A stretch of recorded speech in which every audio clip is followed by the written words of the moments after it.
یو احسان زبادی الم نجعل له عینین. انسان لگ اگورا شاید چې د شکر ماده در کې پیدا شي او درب اطاعت او تابعداری شروع کې رب یاد دهانی در کئی او فرمائی الم نجعل له عینین.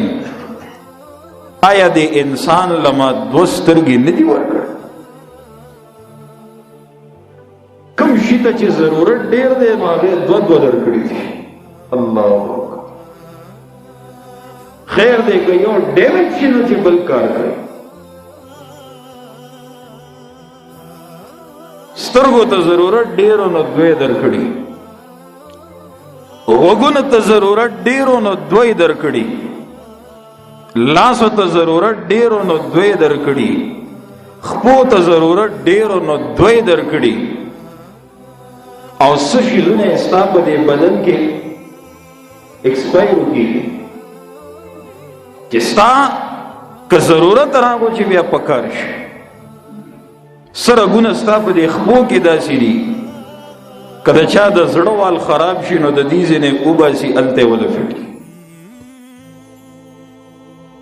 کارخان خداوندی تا اگو رکل سوک نقص خودلے شی رب تا تا یاد دہانی در کئی الم نجعل له عینین. و انسان لگ سوچ کو کا ماتا تا دا دوسترگی ندی در کر رب را کڑی دی دی الحمدللہ. بیاوئی ولسانن جب میں در کڑی دا. بیاوئی وشفتین دو شنڈے میں در کڑی دی. جب در کڑی دا دو شنڈے در کڑی دی. او بیاوئی وحدینا والنجدین ما دے انسان تا دو لاری خودلی دی. فالہمہا فجورہا وتقواہا.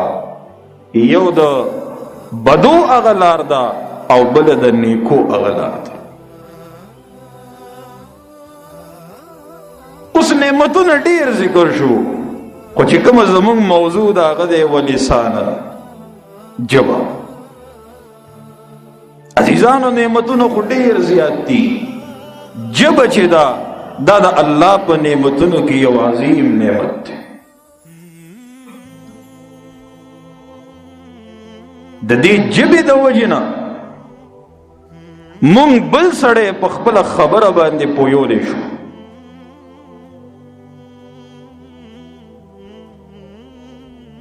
حیوان که ډیر سو وی دا آیا موتا پا دی خپل خبر پویولیش؟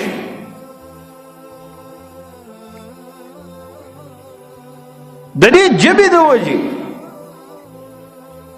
دا دی زبان دا وجی مون یو بل پا خپل خبرو باندې پویولیش.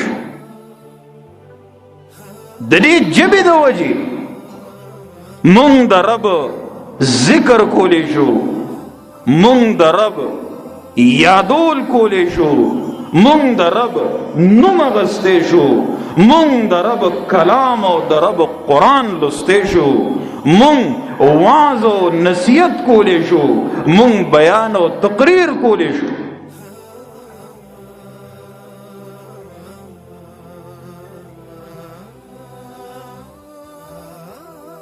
او د حیوان او د انسان په منځ کې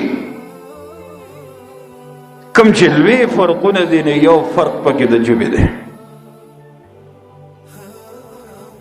خو بیا دا خبر هم ذهن نشین کا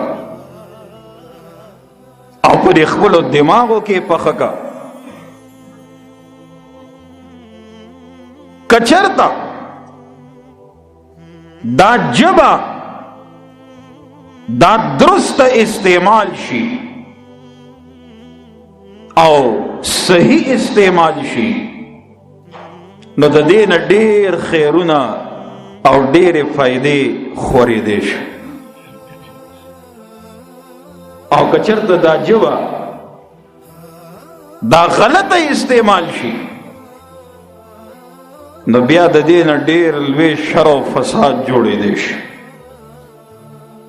زه د پښتو یو متل به ووایم، وایي دا خپله خوله هم کلا ده هم بلا ده.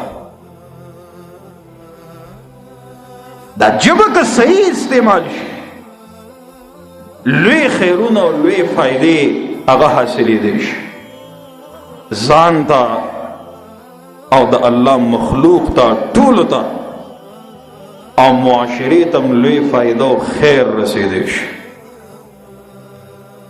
او که چېرته دا غلطه استعمال شو د بیا شر او فساد ته ځان تیار وساته او ستا د دې خولې د وجې معاشره کې داسې بګاړ به پیدا شي او داسې روانې او شر او فساد به جوړ شي چې بیا تب هم د هغې نه محفوظ ونه ساتلی شي بلکې تب هم په هغې کې څه شي مبتلا به شي او ککړ به شي او آثار د دې شر او فساد به تا ته هم راورسي.